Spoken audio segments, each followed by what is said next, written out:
சர்வ வல்லமையுள்ள ஆண்டவருக்கு மகிமை உண்டாகட்டும். சந்தோஷமான காலை வேளைக்காக கர்த்தருக்கு நன்றி சொல்கிறேன். இந்த வேளையில் நாம் தியானிக்கும்படியாக தெரிந்து கொண்ட வேத பகுதி 2 ராஜாக்கள் புத்தகம் 19வது அதிகாரம் 34வது வசனம்.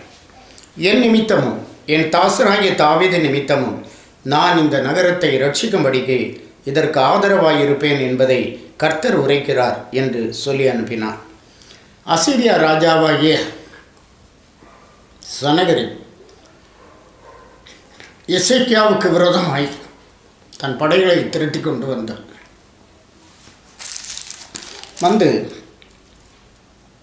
தேசத்தை முற்றுகையிட்டார். அவ்விதமாக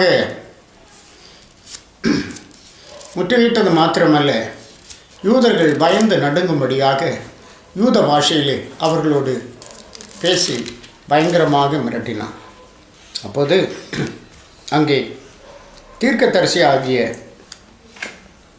ஏசாயா மின் மூலமாக ஆண்டவர் பேசுகிறார். என்ன சொல்லுகிறார் தெரியுமா? என் நிமித்தமும் என் தாசனாகிய தாவீது நிமித்தமும் நான் இந்த நகரத்தை ரட்சிக்கும்படிக்கு இதற்கு ஆதரவாயிருப்பேன் என்பதை கர்த்தர் உரைக்கிறார் என்று சொல்லி அனுப்பினார். பாருங்கள், தேவன் எவ்வளவு ஆதரவாயிருக்கிறார்.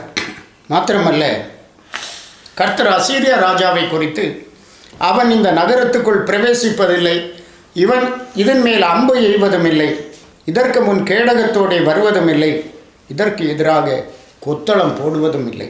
அவன் இந்த நகரத்துக்குள் பிரவேசியாமல் தான் வந்த வழியை திரும்பி போவான். இந்த வேளையிலும் கூட பலவிதமான சத்துருவின் நெருக்கங்களை பார்த்து நாம் பயப்படலாம். ஐயோ, என்ன நடக்குமோ என்று கூட நாம் எண்ணலாம்.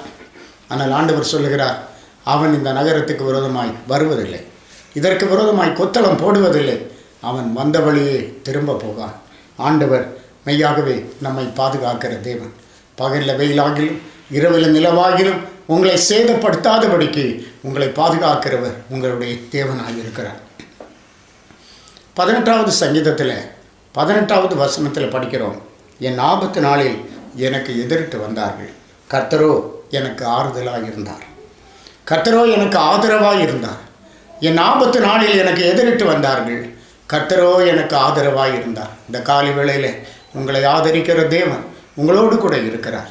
ஆபத்து வரலாம், மனுஷன் நமக்கு எதிரிட்டு வரலாம், ஆனால் தேவன் ஆதரவாக இருக்கும்போது ஒருவனும் நம்மை அசைக்க முடியாது என்கிறத அறிந்து விசுவாசித்து உண்மையாய் ஆவிக்குரிய வாழ்க்கையிலே தொடருவோம். ஆண்டவர் உங்களை ஆசீர்வதிப்பாராக. ஜெபிப்போம். நல்ல தேவனை நன்றியோடு துதிக்கிறோம். இஸ்ரவேலை காக்கிறவர் உறங்குவதும் இல்லை தூங்குவதும் இல்லை என்று சொல்லப்பட்டபடி உறங்காமல் தூங்காமல் ஆண்டவருடைய பிள்ளைகளை பாதுகாக்கிறேன். இந்த காலை நேரத்திலும் கூட விசேஷித்த கிருபைகளை உடைய பிள்ளைகளுக்கு கொடும். எல்லா பயங்களையும் நீக்கி போடும்.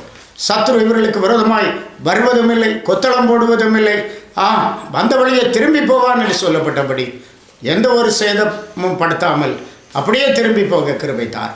பயங்களை நீக்கி போடும். ஆசீர்வதி. இயேசு மூலம் கேட்கிறோம் பிதாவே. ஆமென். ஆமென். God bless you.